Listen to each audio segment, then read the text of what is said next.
আসসালামু আলাইকুম ওয়া রাহমাতুল্লাহি ওয়া বারাকাতুহু। সময়তা দর্শক মণ্ডলী, আপনারা সকলে কেমন আছেন? আশা করি আল্লাহর অশেষ মেহেরবানিতে আপনারা সকলেই ভালো আছেন। সো বন্ধুরা, যারা কিনা দুবাইতে বর্তমানে আছেন বা দুবাইতে ক্যান্সেল হওয়ার চিন্তা ভাবনা করতেছেন বা ক্যান্সেল হয়ে আছেন অলরেডি, সো তাদের জন্য কিন্তু একটা নতুন আপডেট কিন্তু দুবাই থেকে চালু হয়ে গেছে। যারা কিনা পূর্বে আপনারা ক্যান্সেল হয়েছেন তাদের ক্ষেত্রে কিন্তু আপনার 2 মাস বা অনেকের ক্ষেত্রে আবার 3 মাস পর্যন্ত সময়সূচি দেওয়া হতো। লাস্ট পিরিয়ড সময় কিন্তু দেওয়া হতো আপনার 2 থেকে 3 মাস পর্যন্ত। সো এই আইনটা কিন্তু একটা পরিবর্তন আসছে, সেটা হচ্ছে আপনার এখন আপনার ভিসা যদি হাই কোয়ালিটিও হয়ে থাকে, পার্টনার ভিসাও যদি হয়ে থাকে, আপনি ক্যান্সেল হওয়ার পর আপনার নির্ধারিত একটা সময়সূচি হচ্ছে আপনার 1 মাস, মানে লাস্ট 30 ডে।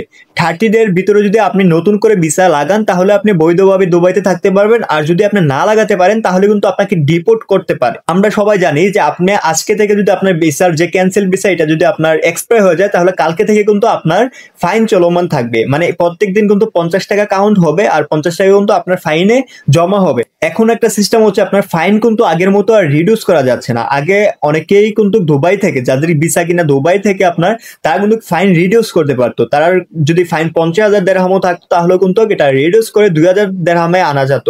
তবে এইটা কিন্তু এখন বর্তমানে বন্ধ হয়ে গেছে। রিডিউসের যে অ্যাপ্লিকেশন এগুলোই কিন্তু করা যাচ্ছে না। সো এইটা এখন মাথায় রাখবেন যে এখন দুবাইতে আপনি থাকলে আপনার ফাইন কিন্তু পে করতে হবে।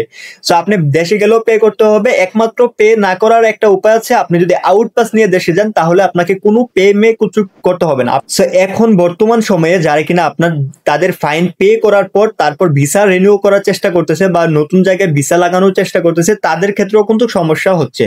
তাদের অনেককেই কিন্তু এখন আপনার আইডির ভিতরে ফাইন দেখা মাত্রই কিন্তু ডিপোর্ট করে দেওয়া হচ্ছে। যারা কিনা বর্তমানে এখন ক্যান্সেল হওয়ার চিন্তা ভাবনা করতেছেন বা ক্যান্সেল হয়ে আছেন, তাদেরকে একটাই পরামর্শ দেবো, যারা কিনা চিন্তা করতেছেন ক্যান্সেল হওয়ার, তারা ক্যান্সেল করেন না, কোম্পানিতেই থাকেন যতই সমস্যা হয়।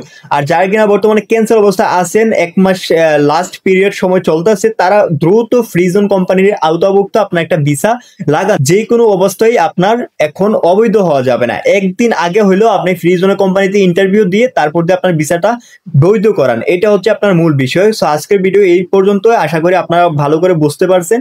সো আজকের মতো বিদায় নিচ্ছি। আল্লাহ হাফেজ, সবাই ভালো থাকবেন।